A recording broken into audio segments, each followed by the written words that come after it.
Welcome back to the IBSP. Here's your host, Foxy New.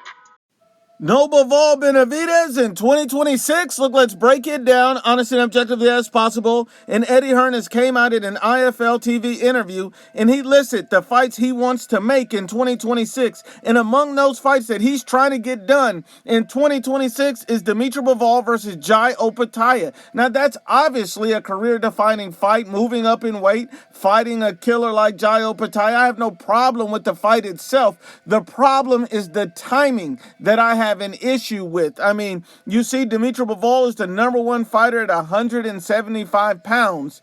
And when you think about it, should he really be moving up in weight with all this smoke there next year?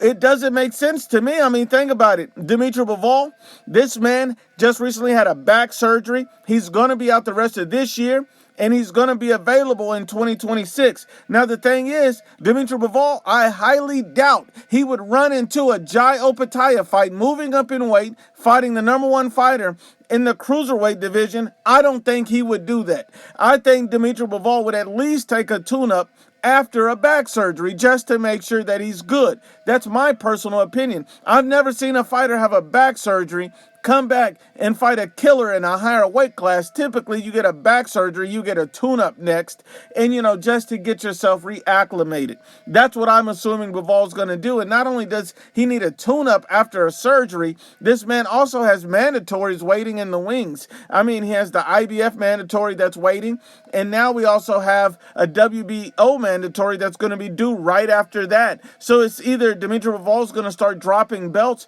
but it makes sense for him to fight a mandatory so he can get his tune-up in. And then you also see that he has a trilogy that is still possible, that still has potential to happen. So the question is, why is Eddie Hearn already looking for Jai Opetaia and Dimitri Bivol in 2026? Because it's more likely that Dimitri Bivol takes a comeback fight to test out his back, to make sure that he feels great and he's moving good. And then at that point, Eddie Hearn's focus is likely going to be at cruiserweight against Jai Opetaia. Dimitri Bivol doesn't fight 3 times a year. He fights 1 or 2 times a year. So when you look at it, I don't see any room or any slot for David Benavidez to finally get his chance against the best fighter in the division.